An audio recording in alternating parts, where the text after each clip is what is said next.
Hello and welcome to Kingston Now. I'm Jimmy Buff. This week we're going to take a look at three interesting groups doing good work locally. We'll check in with the Junior League of Kingston, a group dedicating to helping women help the community.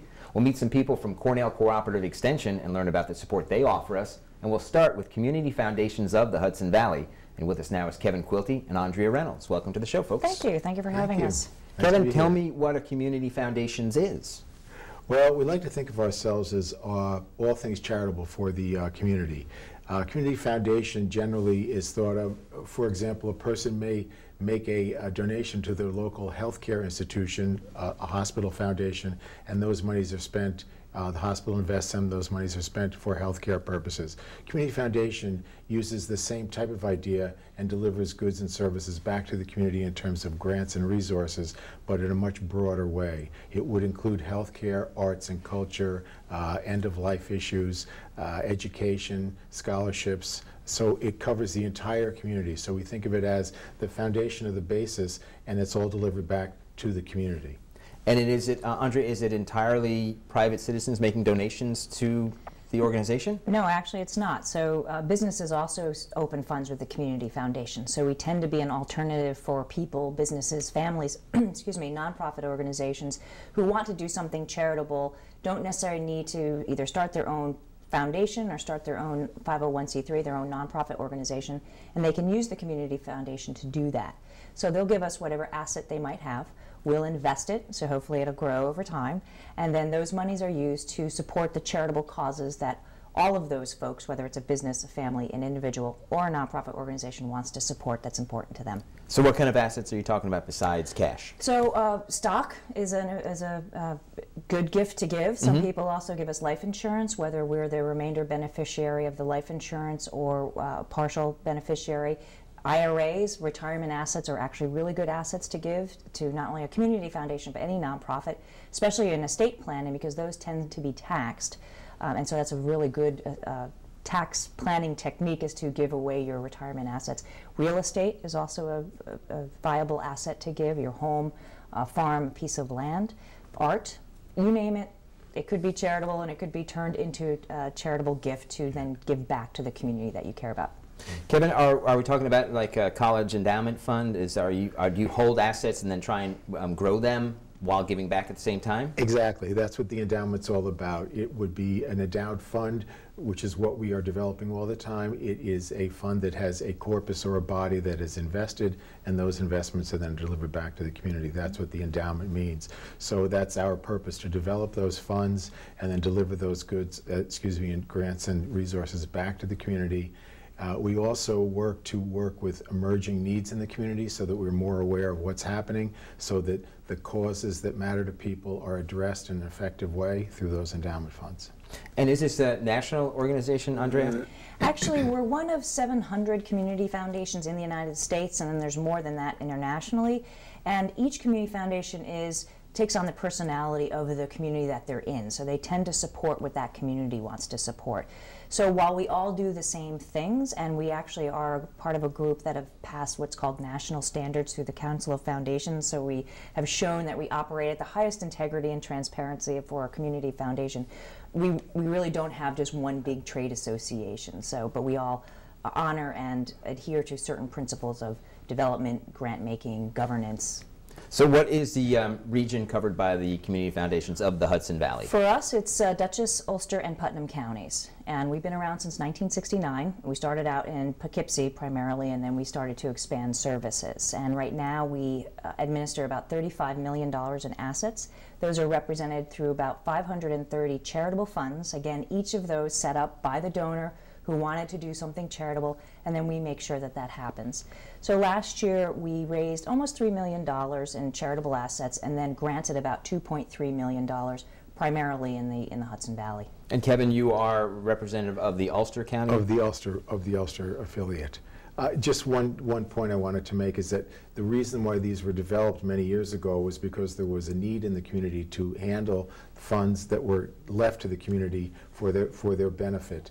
And there were instances where those funds were being used for organizations that had either lost their purpose, their original purpose, or had gone defunct. So that was the development of a plan that would offer to people that wanted to start endowed funds for the benefit of the community to do it in a simple fashion. We help to cut through some of the red tape by having discussion one-on-one with people when they develop the funds, and affordable. There are inexpensive ways to start a fund and have that grow, and effective giving back to the community by being able to studying the emerging needs in the community and being able to develop that program with whoever the potential donor might be.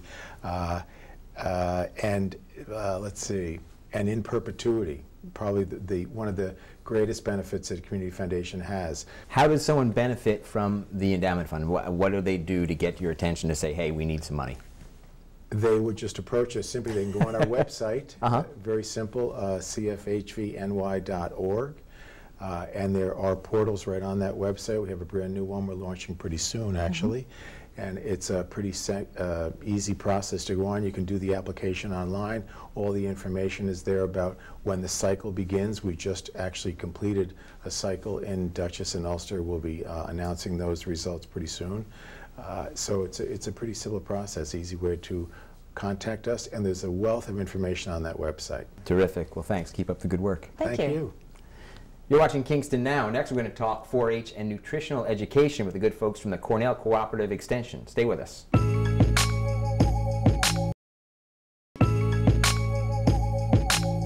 Welcome back to Kingston Now. Joining us is Melanie Forstrom, Arthur Zaczkiewicz, and Allison Reidy of Cornell Cooperative Extension. And Arthur, what is Cornell Cooperative Extension? Cornell Cooperative Extension is a family of programs that really strives to improve the lives of citizens in Ulster County. Now, is it associated with the university of the same name? It is. The mothership, as we call Cornell University, generates a lot of research, and it's really, it goes into the community via the extension system. So that's what we do. And we cover everything from agriculture to nutrition to youth development, caregiver, healthy eating, healthy active living. There's a variety of programs depending on each needs within the county. So how did they get from Ithaca to Ulster County? Is this the only place they do this? No, they do it in every county in New York State, and it was created in the 1860s in the Land Grant Act, which really was to help farmers do a better job of growing fruits and vegetables. So they would do research about that at the university and then parse it out to the counties around the country, the states. That's right, across New York State, and each state has its own extension system. Like for New York State, it's Cornell University. In New Jersey, it's Rutgers University. So each state has its own land grant university.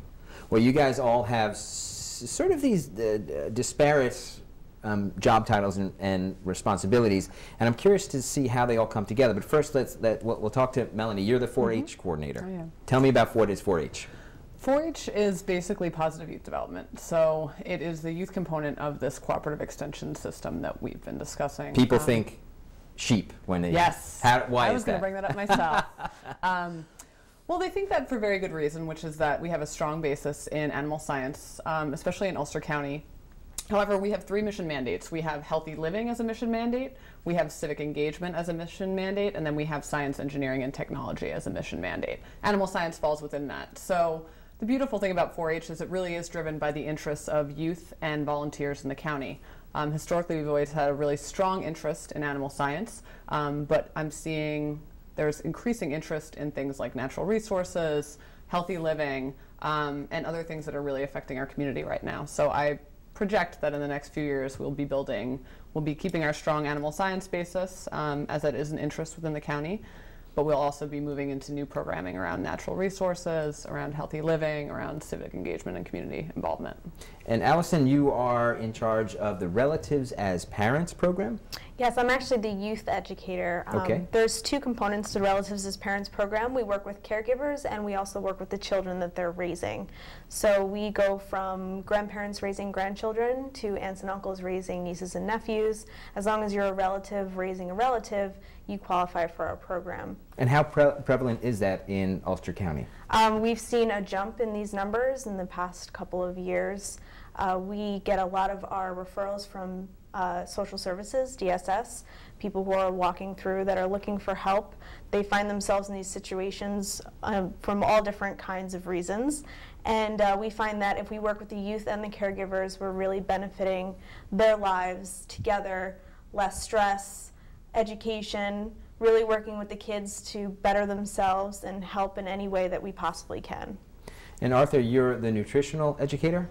Nutrition supervisor. Supervisor, So we have okay. two nutrition educators, like I call them my rock stars of nutrition education, and my job is to get them out into the community, and delivering education from eating on a budget to creating a healthy meal. And it's really, it targets food stamp or EBT participants mostly.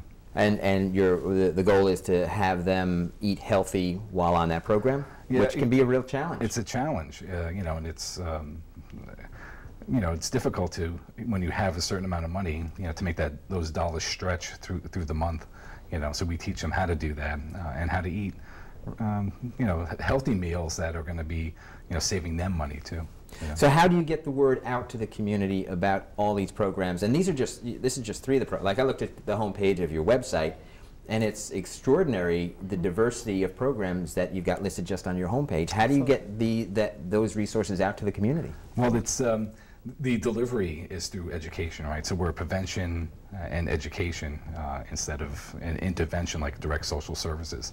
So we come here and we talk about our program. That's one way to communicate, but we have newsletters that we send out. We have meetings with partnering agencies, potential collaborators. It's a constant kind of workflow of making sure that we're delivering the programs in an efficient way and reaching everybody and meeting the needs of Ulster County. I saw too that you're involved in some events, like with Family of Woodstock. There was a big event back in September, a big bike ride and the Harvest Festival down in New Paltz. Is that the first time you guys have done something like that? That's, we're at the fair, the Ulster County Fair, or every year 4-H is readily involved in that. Handing out blue ribbons, right? Absolutely. To people who raise sheep. Well, they hope so. They hope they get the blue ribbon, but yes. But the Harvest Festival, that was the first. It was really to focus on the agricultural kind of roots, I think that the sustainability of farming in Ulster County is really dependent upon supporting our farmers and educating, making sure that they know how to manage pests the right way, or teaching them how to do organics, and it's really our past, I say our agricultural roots are the key to our future, in the county.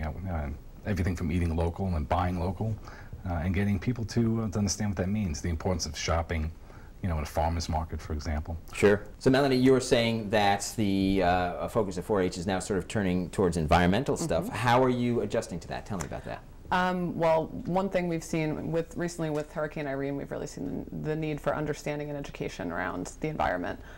So one thing we did last year was put in for a grant for the Catskill Watershed Corporation, who together with the DEP gave us a grant to bring together 6 youth from New York City and 6 youth from Onteora High School to work together to understand issues around water quality and flooding in the region. Terrific. It all sounds pretty wonderful. And keep up the good work, folks. Thanks for being here. Thank you. Thank you. This is Kingston Now, and the Junior League has been helping women make a difference in the community for nearly 100 years, and we're going to find out how in just a moment.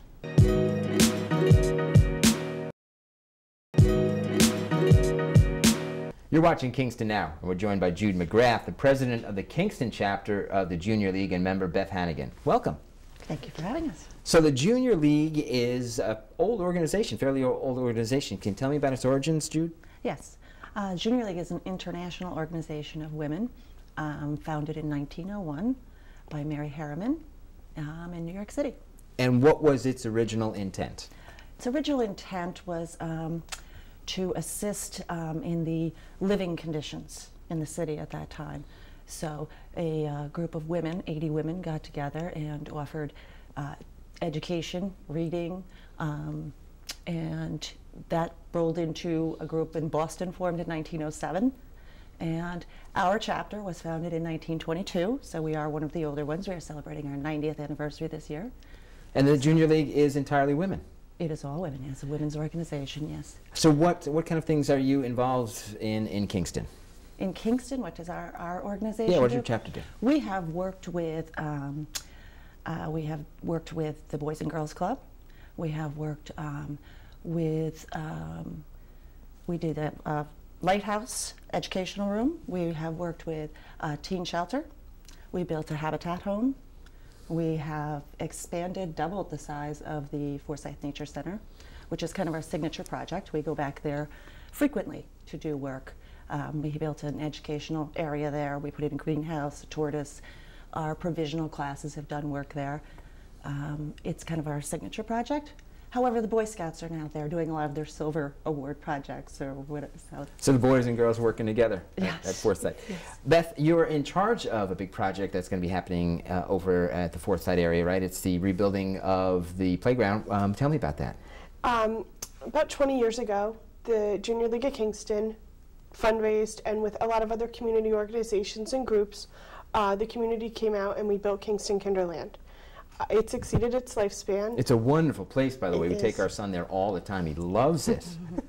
I appreciate that. So it's about 20 years old, and now we're going to rebuild it. It's still safe to use. It's still fully functioning. Certainly good news for me. We're just trying to be ahead of the game. We're going to rebuild it. We've named it Kingston Kinderland 2. It's such an unusual playground because it's made of mostly wood that sort of flows from one thing to another. Are you going to duplicate that? What are the plans? We want to duplicate it in terms of having a same-like structural playground. There are some design ideas that we've gotten feedback from the community, and we're going to go out to the community for more input with the design, things that kids would like to see as well as parents, any issues that they may have, any ideas. We are between two vendors, which would be either a Trex composite or wood, which is what's existing there now. So how long do you see this project taking to complete? We have a timeline of 3 years right now. It's a rough timeline. We've just adopted this as our project, and we're hoping to really move with it in the beginning of the year in January. Let's talk about fundraising. How does the Junior League get money for a project like this, Jude? We currently only do have one fundraiser. It's called the Hollyberry Trail, and we are in our 12th year of that. And what is that? It is a holiday home tour, of which members of the community graciously open their homes for people to come and tour their holiday decor and how they're set up. And how does that raise money? I'm curious. People purchase tickets. Oh, you have to buy tickets to go on the Yes. tour. Okay, that Yes, makes sense. So we have 400 attendees each year, and it is commonly a sellout event. The homes are not disclosed until the day of the event. So we're having that this year on December 8th. Oh, that's terrific. That's just around the corner. Yes, it is. The membership of the Junior League, all women. We are all women. How did- 155,000 women. And in Kingston, how many members? We have 48 active members, 9 provisional members, and 75 sustaining members. And how does someone become a member of the Junior League? A lot of our contact in the last couple of years has been through our website, or they know a member already. We have daughters of sustaining members, but I think it's a word of mouth. Is there a qualification process necessary for someone to become a member? Like, for Commitment instance, to volunteerism. and that's it? That's it. Which is such a great thing anyhow. Yes. Beth, what was that process like for you how did you hear about the Junior League? What made you want to join? Well, I'm considered a legacy because my mom is a sustaining member, so I've kind of grown up around the Junior League. Oh, yeah, sure. I was familiar with it when I was a kid. My mom was out there doing stuff. So when you decide to join, you go through your provisional year, which is the first year, and you do a provisional project with your class. You learn about our league, you learn about the association worldwide. You do a history lesson, you go through our bylaws, so you really understand what you're getting into, and then you are accepted as a member. We usually do that in May. You become an active member. And is red the official color? It is. It is. I'm going to ask you sort of a sideways question now. The role of women in society obviously has greatly evolved in the past 100 years. Mm-hmm. You know, from being able to vote to having careers. Has any of that made its way into the Junior League? I'm curious. I think that actually the women in the Junior League had a lot to do with change in women's place in society and roles. If you were to look up the history of Junior League, you would see a lot of famous women who are Junior League members. As far as has that changed how it affects our organization, I think that women's time is highly valued and spread out now. So you really need to be committed to the volunteerism of community action to give the time, so little time that you have. And it's great to see because you are visible. For instance, around Halloween you did an event at the zoo, right? We did Boo in the Zoo, yes, in conjunction with Friends of Forsyth Nature. And you had that great event in Frog Alley around... And that was in conjunction with Friends of Historic Kingston. And that was, and explain that scarecrow project. Tell me about that. Well, the concept came from Friends of Historic Kingston and Haynes Llewellyn, who was looking to bring attention to the ruins on that location so that people would know what it was, and not just that building on Frog Alley. So he came to us and said, what can we do? Can we put on some family social cultural event there? We came up with the scarecrow idea. We incorporated some local artists. It was wonderful. Thank you. You guys are doing great work. Keep it up. Thank you very And thanks much. for being here. Thank you. Thank you. That's it for this week's show. Thanks to Kevin Quilty and Andrea Reynolds of Community Foundations of the Hudson Valley. Find out more about them at cfhvny.org. Thanks to Melanie Forstrom, Arthur Zaczkiewicz, and Allison Reidy of Cornell Cooperative Extension. Find out more about them at cceulster.org and go to juniorleaguekingston.org for more information about that organization. Remember, all of our previous shows are available on our YouTube channel, and you can find that link on our Facebook page. For Kingston Now, I'm Jimmy Buff. We'll see you next time.